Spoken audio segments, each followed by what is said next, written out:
today we're going to wrap up our talk about Jesus, and we made it all the way through his death. That's what we get to talk about today. Resurrection. Yeah, that was a legitimate question, by the way, guys. Yeah, we get a chance to talk about the resurrection today, and then next Sunday we start diving into who is God. We're going to start talking about the Apostles' Creed. And since I have two of the four who will be confirming their faith this coming spring, it's going to be the last Sunday in May, so that's going to be the 25th, I think, is the date. So yeah, May 25th is when we'll confirm your faith. I do have two things that I require of you before that, and I'll get it scheduled in the next week or two. And that is this wonderful little thing called a final exam. Everything you guys have been learning over the last couple of years, at least, is going to be in that exam. No, actually, it's just on the catechism, the stuff that's in the catechism. So then we'll do that, and then we'll do a final conversation, individual families, and see kind of where you guys are going to be in your future, the present and future. So that's going to be coming up within this month. We're going to do all that within this month, maybe the beginning of May. Any questions on that one, ladies? Okay, so we'll get motivating. Did I get off of that? Oh, goody. So we just did the announcement, so that's cool. You can turn the volume back on. Okay. Here we are with our wonderful quiz bowl. Easter Sunday is the day Jesus rose, the day death itself was defeated for eternity. I think I know what the answer is coming. Both A and B, and the day that gives hope to all who die that we too will live forever with God, or the day Jesus came out of the tomb, saw his shadow, and returned, and thus predicting 6 more weeks of winter. I think we're going to operate with C on this one. Exactly. So yeah, the day Jesus rose, I mean, that's a miracle in and of itself, because people just don't come back from the dead. But Jesus not only came back from the dead, but because he's God, he not only came back from the dead, but he also gives hope that we who die will also live with him. There's a Bible passage that you may remember. We haven't really talked about it. It's one of the I am statements that Jesus made in the Gospel of John. Jesus says, I am the resurrection and the life. He who believes in me will live, even though he dies, and he who believes in me will live forever. He was telling that to, I think it was Martha. Yeah, it was Martha that went out to Jesus after Lazarus had died. So he's the resurrection and the life. He's the key. He's the everything for us as Christian people. The first people to arrive at Christ's tomb on Easter morning were 3 women coming to prepare his body for burial, 3 disciples coming to pay their last respects, 3 religious leaders coming to make sure no one stole the body, or D, 3 small rabbits and a chocolate importer. And I'm thinking we're going to go with A. Very early in the morning. Now, how early is very early in the morning? What time do you guys normally get out of bed? 5? That's very early in the morning. I don't normally get up until 5:45. But that's even still very early. Even at this time of year, the sun is barely creeping over the horizon. Well, that was at the very beginning of the day of Easter, what we call Easter. And they decided to get up because they were not able to finish the burial on Friday. The reason they were not able to finish the burial on Friday was because it was getting close to the Sabbath day. And the Sabbath day begins at sundown. Not at midnight, the way we count the day, but it begins at sundown. So as they put Jesus in the tomb, they wrapped him up and everything else like that, and they put a few spices on him, but they looked at the watch, at the clock, and went, we're going to have to pick this up on Monday. Or Sunday, I take that back. We're going to have to pick this up on Sunday. And so the tomb got sealed, closed up, and then the ladies say, come on, they're coming up and they're going, who's going to move the stone out of the way? They're not going to do it. The probability that the soldiers that are guarding the tomb aren't going to do it, but who's going to do it? And then while they're pondering on that question, the earthquake hits. The ground is rumbling underneath their feet. And by the time they get to the tomb, the stone's already out of the way. And the soldiers are gone. And so is Jesus. So it's really cool. And then they're in this massive amount of what? They're confused. We're going to get into Mark's gospel in a minute. So when the women arrived at the tomb, they found the huge stone rolled away from the entrance, which I just mentioned. The soldiers have been assigned to guard Christ's grave, nowhere in sight. Said that too. The tomb empty with the grave cloths folded neatly on the stone slab where Christ lay, or D, all of the above. Yeah, exactly. The only grave cloth that was folded neatly was the one that went around his head. Have you guys ever watched the movie? It's the story of Ebenezer Scrooge, the animated one with Jim Carrey, and he's playing Scrooge, and Scrooge is in his house. He's hobbling, and here comes his ghost of his former partner, Jacob Marley. Now he's got this cloth wrapped around his head. You know what that's for? So his jaw, so keeps his jaw up. But that's the only one that was folded neatly by. The rest of them doesn't really talk about it. So I kind of envision when Jesus came back to life and he's wrapped up in this thing. You ever been in a sleeping bag? It's kind of like a cocoon kind of thing where it tapers down where like your feet are like scrunched in there. It's like, get me out of here. Well, probably something like that. They're thrown everywhere except for that one around the head. All right. While they were standing at the open tomb, an angel in dazzling white appeared and said, do not be alarmed. Do not be surprised. Do not be too thrilled about this. Cute. Or D, go and tell his disciples that he had been raised, but don't tell Peter that big mouth jerk is no longer welcome here. Okay. You know what another way of saying do not be alarmed is? Yep, that's it. Do not be afraid. In Bible days, the penalty for a Roman soldier falling asleep on guard duty was whipping, death to him and his whole squad of 10 men. It's the centurion, by the way. A slap on the wrist, a stern insult in front of all his peers, and having his chariot license suspended for 6 months. Okay, we got a B, C, A, C. Now, if you fall asleep on guard duty, that meant somebody could sneak in and kill people. So, yeah, we want to be able to show by example. That's kind of extreme. That's kind of extreme. Yeah, not just you, but as leader of the whole thing, but everybody that was working for you. It's interesting because the Bible describes it this way. The earthquake shook and the tomb opened up. I'm assuming the tomb opened up before, they're probably used to earthquakes. Don't get me wrong with that one, the earth shaking and stuff like that. They get used to that, but somebody walking out of a tomb, like, oh, and the phrase that is used is they fainted like dead men. They just went, oh, boom. Now, there were 2 sets of guards, actually. One set of guards that were Roman, one set of guards that were assigned by the Sanhedrin. The ones that were assigned by the Sanhedrin, they ran back to Sanhedrin and said, he's alive. He came out of the tomb. And they're all going.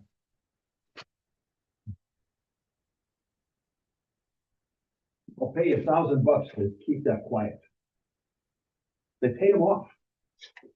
That's where that one of them was, I think one of them was paying him off. Slap on it. No. But they did the Sanhedrin paid off the guards and saying, don't tell anybody this happened.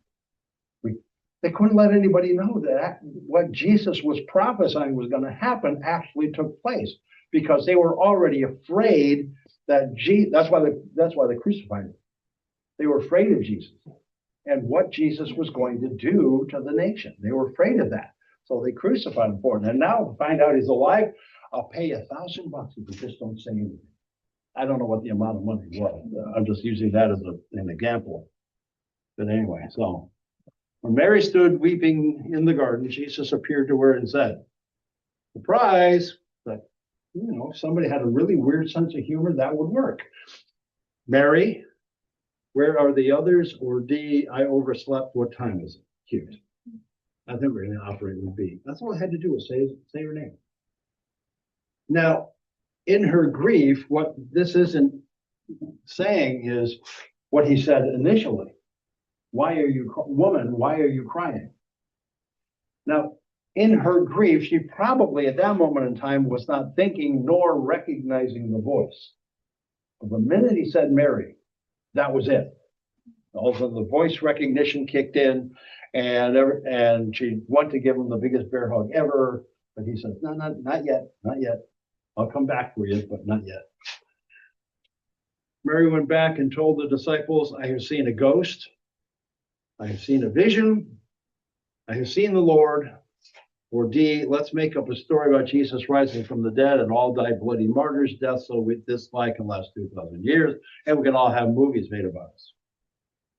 Really? I think we'll operate with this one. I have seen the Lord. If Christ was not raised from the dead, this is a question that Paul asked in 1 Corinthians 15, by the way. If Christ was not raised from the dead, it doesn't matter because the spirit of love lives on, and that is all that counts.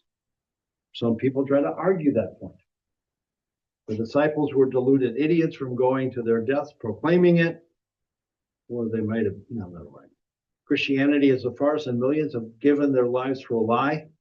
It is interesting because that a lot of opinions about why the resurrection could not have happened, those are their arguments. Those are the reasons why they say it couldn't have happened. Or D, wait for the real answer. B and C, and death wins.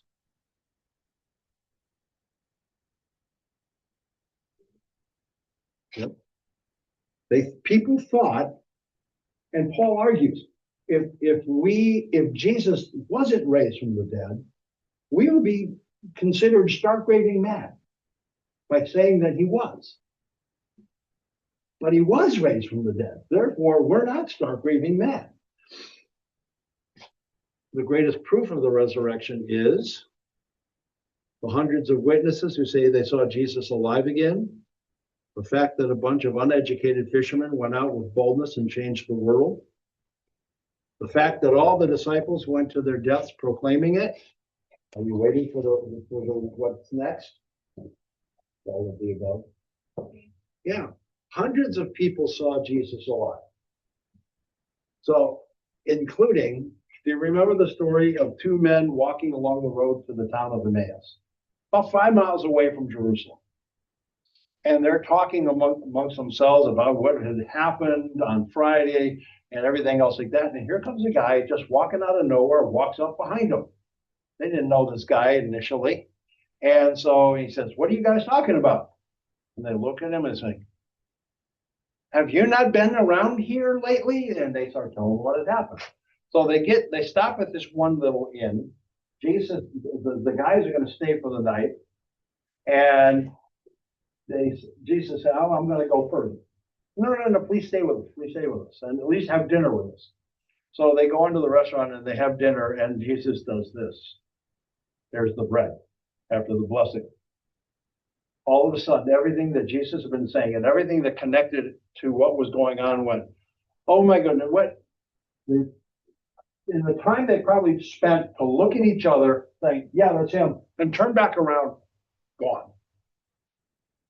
Jesus, and then the sight, what they said to each other is, "Were not our hearts burning within us?" Meaning, what Jesus was saying was true. Everything that Jesus has been talking about for 3 years, and always come to ta-da moment. And they turned around and it was nighttime. You don't travel at night because of the threat of being robbed. But they did it anyway. And they flew back to Jerusalem and said, we saw Jesus. And that was right before Jesus walked into the locked room and said, here I am. Ta-da! Going, oh yeah. According to Mark 16:2, the first three women who arrived at the tomb later fled from the tomb, seized by terror and amazement, said nothing to anyone because they were afraid. Both A and B or D went immediately out for brunch. They went to IHOP for pancakes. I think it's going to be C. Yeah. There's actually, it's interesting if you look at Mark, the Gospel of Mark, the end of it, chapter 16, there's 3 endings. That's the short one. They looked in the tomb, they went in panic and left. Then the second ending gets a little more fuller of details and tells us and starts telling the story. And then the third ending is the whole story. I think people said, Mark, you can't leave it hang like that. You got to end it. So then he throws out the second and third endings. Okay, so the resurrection was an interesting day. Okay.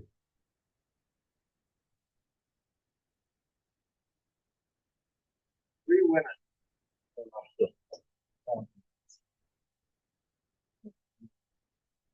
That one I didn't.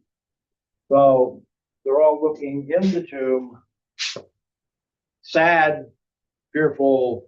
That's what the hands are for, up in the air like that. That's an expression of fear. And then nothing. There's nobody there. Okay, our theme verse today is very early in the morning of the week. When the sun had risen, they went to the tomb. Then saying to one another, who will roll away the stone for us from the entrance to the tomb? When they looked up, they saw the stone, which was very large, had already been rolled back. And as they entered the tomb, they saw a young man dressed in a white robe sitting on the right side. And they were alarmed. But he said to them, do not be alarmed. You are looking for Jesus of Nazareth, who was crucified. He has been raised. He is not here. There's your wonderful phrase right there. That's the kicker in the whole thing. He is not here. Look, there is the place they laid him. But go tell his disciples and Peter that he's going ahead of you to Galilee. There you will see him just as he told you.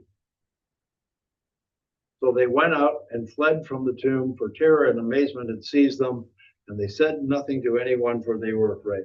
Here's an interesting tidbit of Bible trivia for you. Go back. Why would the angel specifically point out Peter? Go tell the disciples and Peter. Why would he bring Peter out or singling him out? Any ideas, any thoughts? Okay. Any thoughts? Who denied him 3 times? That's why I think why he's singling out Peter. Go just to tell this and Peter that I'm alive. Because Peter's probably stewing and wondering because he had denied knowing Jesus. And he's all afraid, not only because of that, but because of other things. And I want you to tell Peter I'm alive, to help Peter get over his grief and his sadness so that he would be able to motivate and function. Peter would have what Connor said if they did. If he told them he did know Jesus? Yeah, I told him. They would probably, well, my guess would be that they would probably have called over one of the soldiers and, hey, we got one of Jesus' followers over here. And they would have arrested him right alongside Jesus. That's probably the best theory as to what might have happened if he said, yes, I was with Jesus. What about it? Kind of thing. I was with Jesus. And, but if that did happen, then things that actually did happen in history would not happen. For example, Peter would not have been the primary spokesman for the growing church in the very beginning of the church life. That wouldn't have happened. He would have been crucified alongside of Jesus. Peter would not have been crucified upside down. He was eventually he was arrested by Rome. Apparently he was getting too loud. Was arrested by Rome, and because he also was not a citizen of Rome, he was crucified. But Peter said, "I do not want to be crucified the same way Jesus was. Hang me upside down." And I think there was one other of the original 12 was also hung upside down. I don't remember which one, but it was in honor of Jesus that they decided to be hung upside down. Well, the interesting thing is you're hung upside down, you're going to die pretty doggone quick. But it is interesting. It is interesting that that's what he said. Okay. So we've all kind of glanced at the artwork a little bit. Three ladies all in fear and sadness and stuff like that at what they saw. What they didn't see was the ta-da moment of it all. Okay, so we are now done with showing the entire timeline of Jesus's life on earth. His birth between 6 to 0 BC, baptism about 30, and then his teachings, the time he was teaching from 30 to 33, and then the miracles also took place during that time period. Hard sayings, these are some of the things that Jesus said, and we go, I don't understand. And that's okay. I mean, there's another time we can understand. Don't understand. His arrival in Jerusalem, his passion and death, resurrection, and then eventual Great Commission and ascension into heaven. I want to mention the ascension briefly because it is something that Jesus needed to do. He needed to go back to God.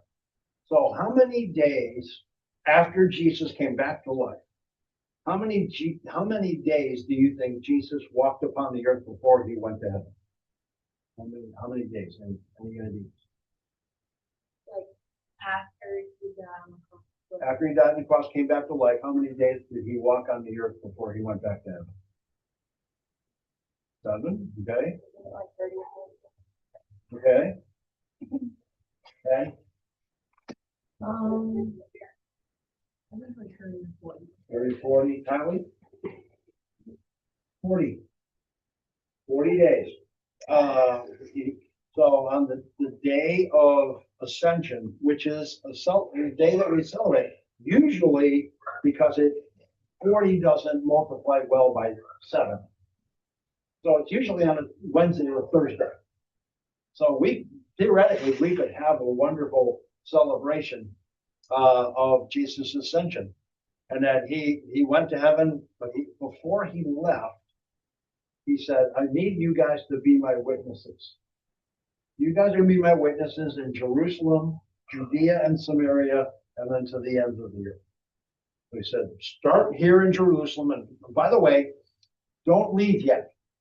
Stay in Jerusalem until the helper comes. We know as the Holy Spirit. But stay there. The Great Commission, that was when he was up on the mountainside.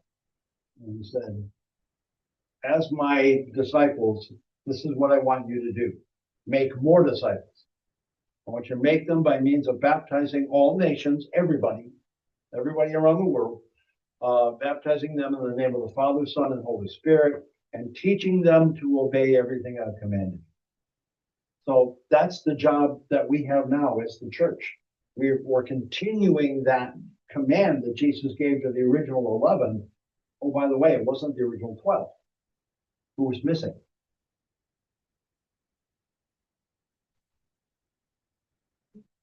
I'm sorry? Judas. Judas had already killed himself by this time. Judas killed himself on the day Jesus died because he was so filled with grief at what he did. What he saw happen to Jesus is just like, oh my gosh, that wasn't what I was expecting. We don't know what Judas was expecting to happen, but that wasn't it. So out of grief and sorrow and depression and whatever, he ends up killing himself. Anyway, so yeah, I want you to go do this, to go do that. And then he gives them a promise. And I am going to be with you always to the very end of the age. So I'm going to be with you no matter what. And then Holy Spirit comes, they get fired up, literally they get fired up with the tongues of fire on top of their heads and moving forward. And we are living in what they have done. We're living with what they have done. Okay. Was Jesus just another religious leader? Well, let's think about some of these different religious leaders that are up there. Buddha, that's Buddhism. It's an Oriental religion. It's based upon how good you can be. Muhammad. Now, Muhammad came around 60 years after Jesus left to go back to heaven. And he's talking about, oh, well, Allah wants you to do this and Allah wants you to do that. And another set of rules and regulations for people to follow. Confucius, well, Confucius is another religious leader. Again, the common denominator is what you should do. And that's not what Jesus was. Number one, Jesus wasn't a religious leader per se. He was a leader, absolutely, but he was also God. None of those others can claim that. Nobody else in human history can claim that they are God except Jesus. No person can ever claim God. But so that makes him hugely different from all the others. But what also makes Jesus hugely different and wildly different in the religions that followed after them is it's not about me. It's not about what I can do. It's all about what Jesus did on my behalf. Then I take that, I believe that, I live it, and then I do what Jesus has called me to do. But they never talk about forgiveness. It's all about earning the right to get into heaven. Buddhism, oh, if you don't make it in this lifetime, don't worry, you're going to be reincarnated. You're going to be reborn on this earth again to do it all over again, to do other steps. Oh, and by the way, it's also Hinduism. And if you don't do enough, you're going to end up like a toad or something like that. That's the threat. But it's all about what you do. Was he just another teacher, another prophet, another healer, Moses or Elijah or Ezekiel? It's interesting, and there's more than just Moses, Elijah, and Ezekiel.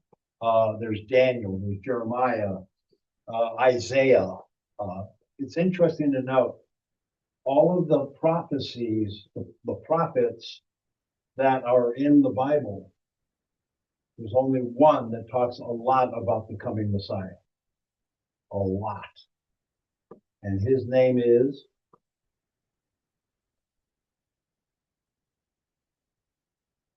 I just mentioned it.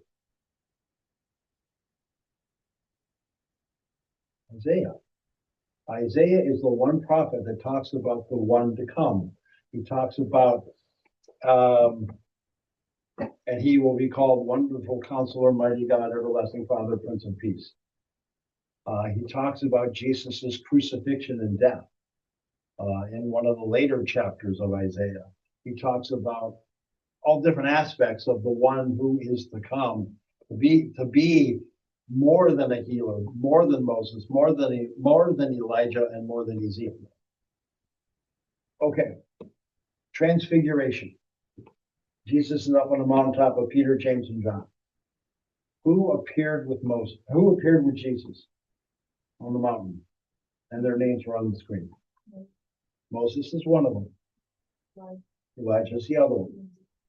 Ezekiel wasn't up there on the mountain at that time, but here is the one who proclaimed the law of God, Moses, and the one who lived out the life as a prophet living for God, and that was Elijah. He was more than that. The biggest thing, and then the third point, There have been many wonderful teachers and incredible prophets, but there was a big difference in Jesus, and the big difference is he is God.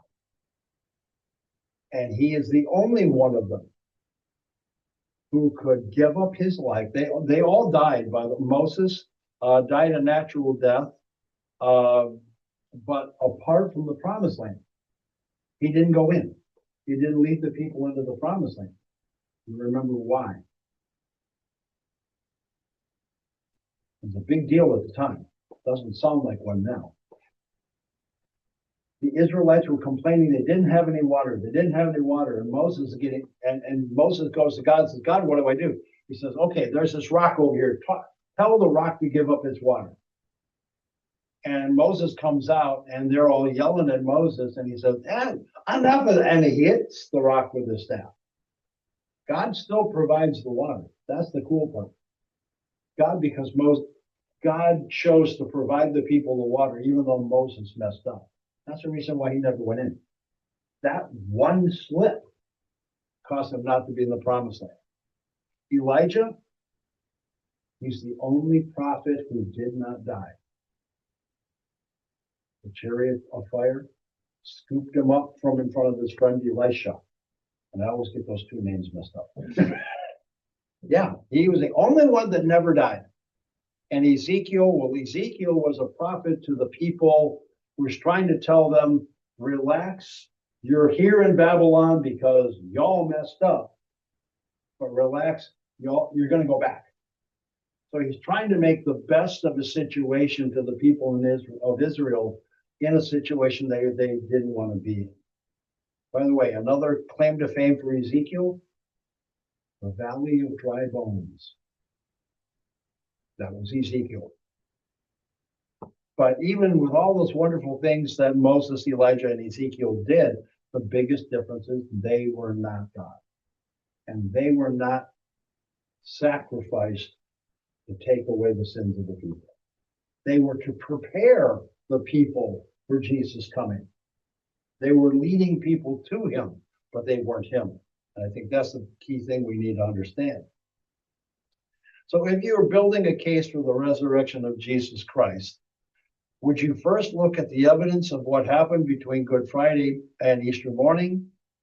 Or is that where you would start, or you would start somewhere else? There's an awful lot of miracles in relationship to Jesus himself. Which one would you start with?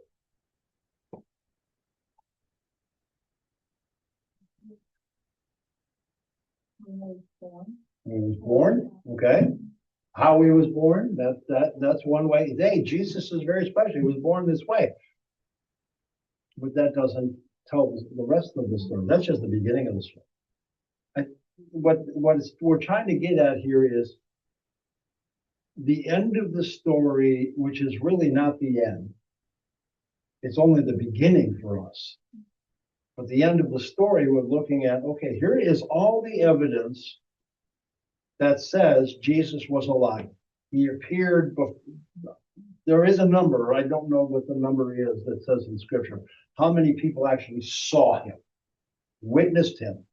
You've got Peter and his friends, like here's the one time, for example, they're out fishing in the lake. Jesus walks up to the edge of the lake. He says, have you guys caught anything yet?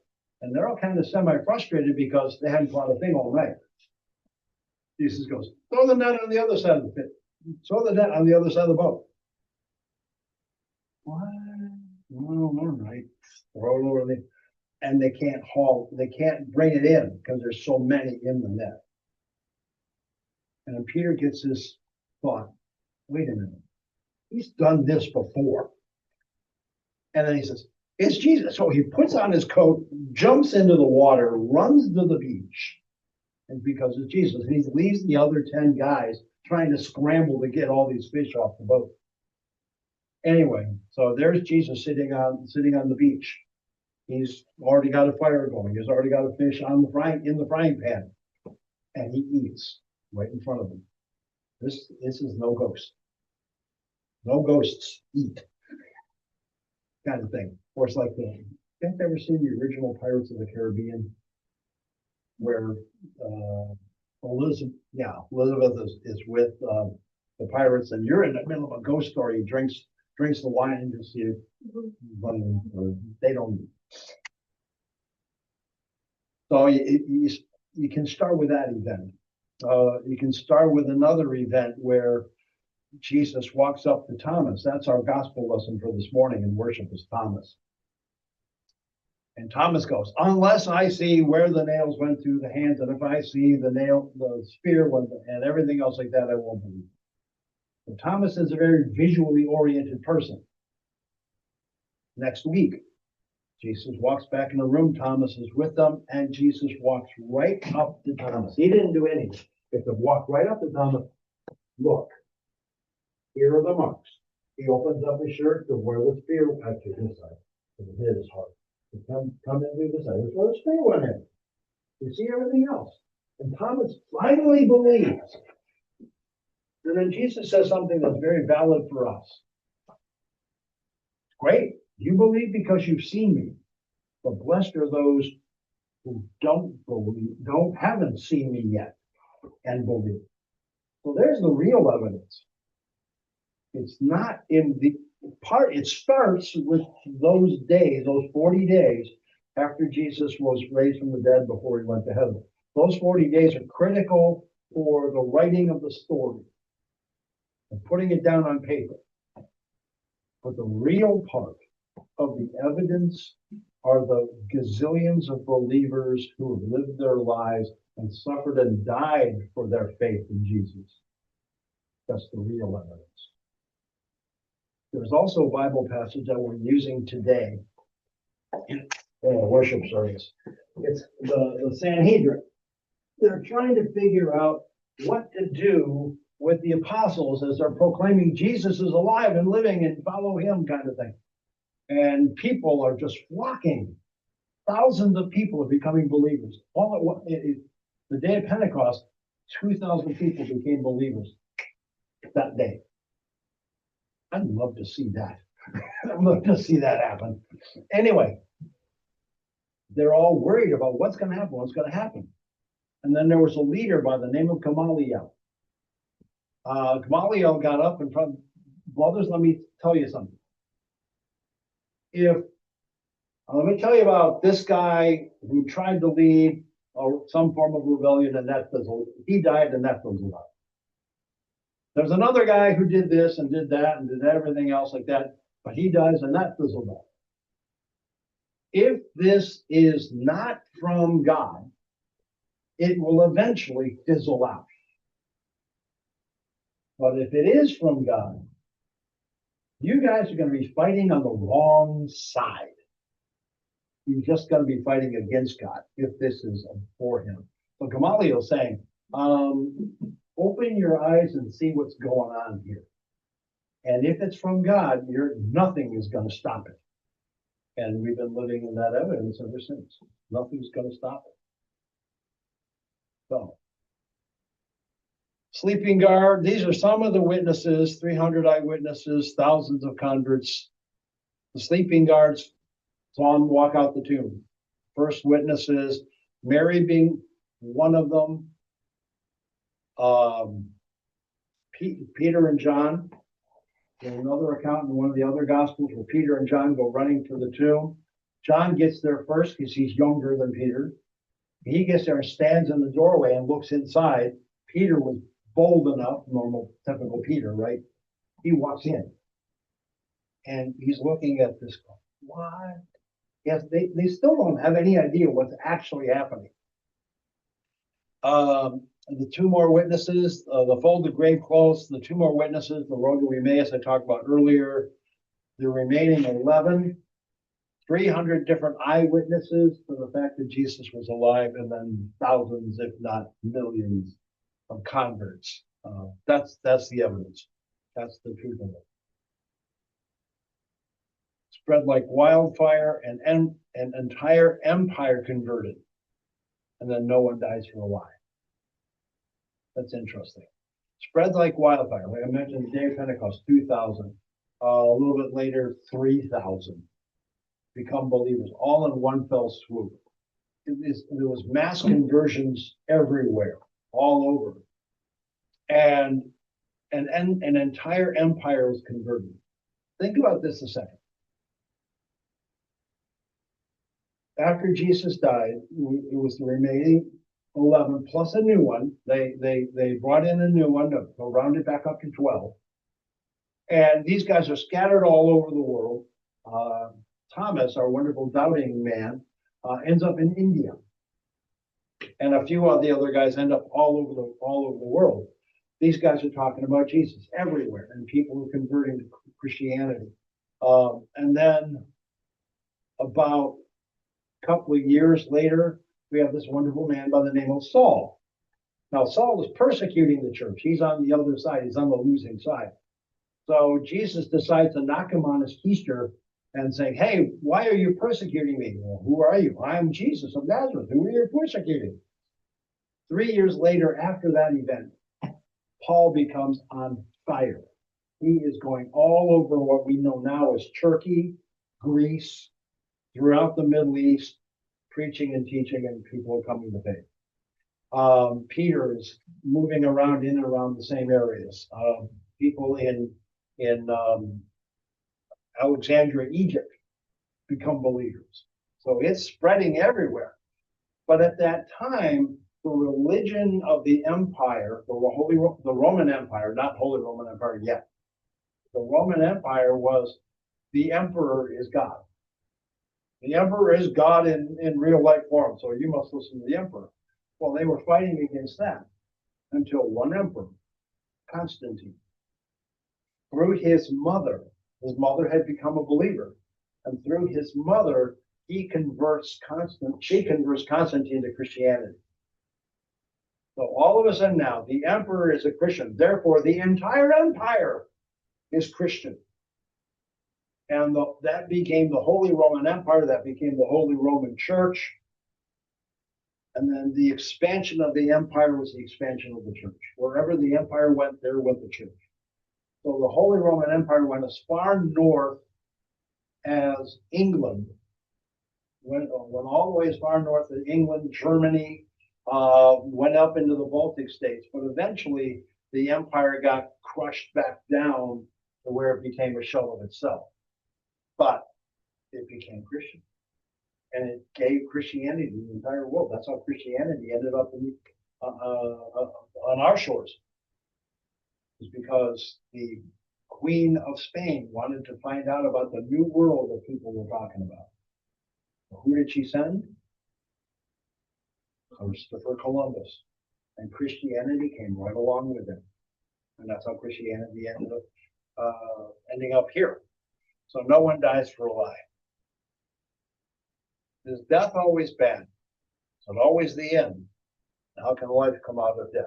Well, is death always bad? People think death is bad. It's not nice sometimes. A lot of people die with a lot of pain, a lot of agony. And that's what makes it bad, is the pain and the agony. But it's a condition of the human nature. Human nature is in pain and agony. But death in and of itself, again, going back to Jesus' words, I am the resurrection and the life. He who believes in me, even though he dies, yet will he live. For us, and then Paul says, in the twinkling of an eye at the last trumpet, the dead shall be raised. It's going to be instantaneous. So when we experience death, the shift to eternal life is automatic, but not for those who believe. Then the shift is going to go, unfortunately, the other direction.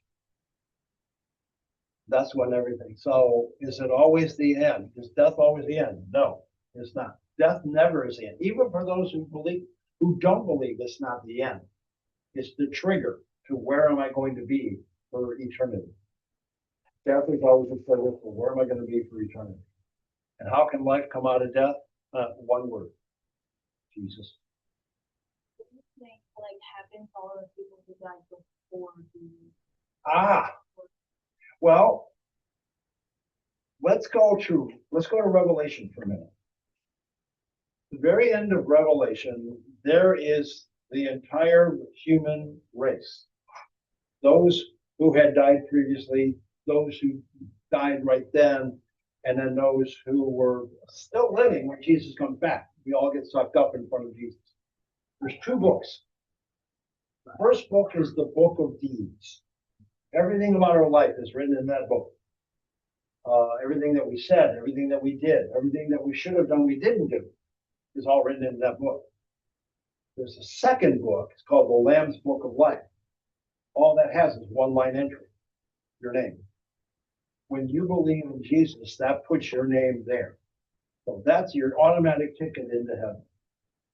Everybody else's ticket is whether or not they did exactly what God wanted them to do their entire life. And nobody's going to ever measure up to that. Now, when I was back before going to seminary, I was teaching high school students.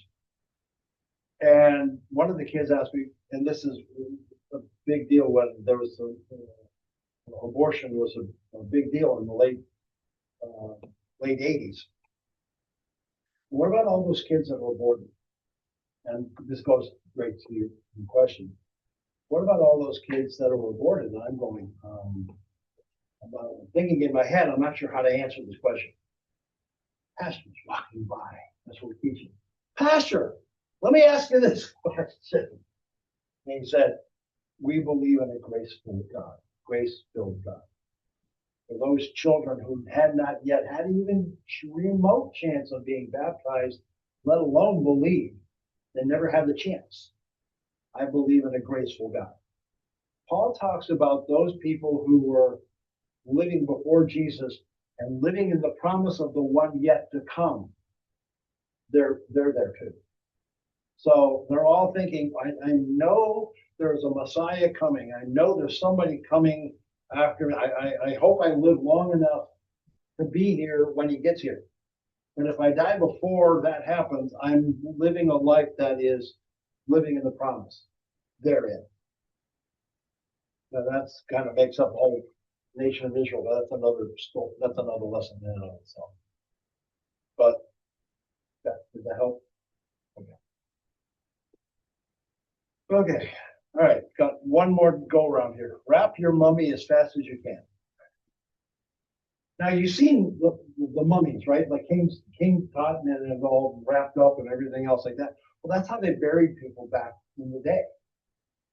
That if somebody would die, now the Egyptians took it one step further. They took all the internal organs out and they put them in these little jars and stuff like that, especially the pharaohs. Common average everyday people, that is going to throw them in the grave, dumped in the grave. But the pharaohs, they had all that happen, and then they got wrapped up in these linens like this. They're all wrapped up. And that's how so they were wrapped up like a mummy kind of thing. The idea behind the ancient Egyptian belief system was at some point in time in the afterlife, the pharaoh or the leader or whomever is going to come out of the wrappings and then bring everybody that was buried with him in his tomb up with him, so he can be like Pharaoh in heaven kind of thing. Well, Jesus, on the other hand, was buried in that similar fashion. That was the style back in the day. The difference between the Egyptians and the Israelites, they didn't take the internal organs out. The body was intact. That's why for some very traditional Jewish people, if a Jewish person dies, number one, the person has to be buried in 7 days, within 7 days. There is no embalming, meaning you're not taking anything out, you're not replacing it with anything else that's going to preserve the body. The body has to remain intact when you bury it. And so that's what they also believe. But Jesus was buried so quickly that probably the care that normally would have been taken to Jesus's body was not able to be done because of the time factor. Like I said earlier, they were running up against the Sabbath clock, and they had to get what they could done quickly. So they're not doing exactly what they said they were supposed to be done. So that's why on Sunday morning, the first day of the week, That's why the ladies were on their way to finish the process, to bury Jesus's body properly. But they didn't need to. They didn't need to do it anymore. He was alive and well and living in Israel. So that's what we're out. That's what we're going to wrap up here because I've got to get rocking and rolling for service. But starting next week, like I said, we're going to start working on the Apostles' Creed and kind of go over who is God. Talk about who he is, what he did, and all those other wonderful things. And then we're going to get you two plus the other two prepped for what's going to be happening next in your guys' life. Any thoughts, questions, comments before we wrap up? Well, let's pray and I'll get you out of here. Dear God, thank you for this morning to talk about the resurrection of your son, Jesus, to talk about his life that he gave to us by his death and the life he gives to us by his resurrection. Help us to not only learn and know about it, but to use it and live it in our daily lives. And we ask you to be with us now as we head for your service. And we ask this all in the name of your son, Jesus. And everybody says, amen. All right. Thank you, guys. Appreciate it.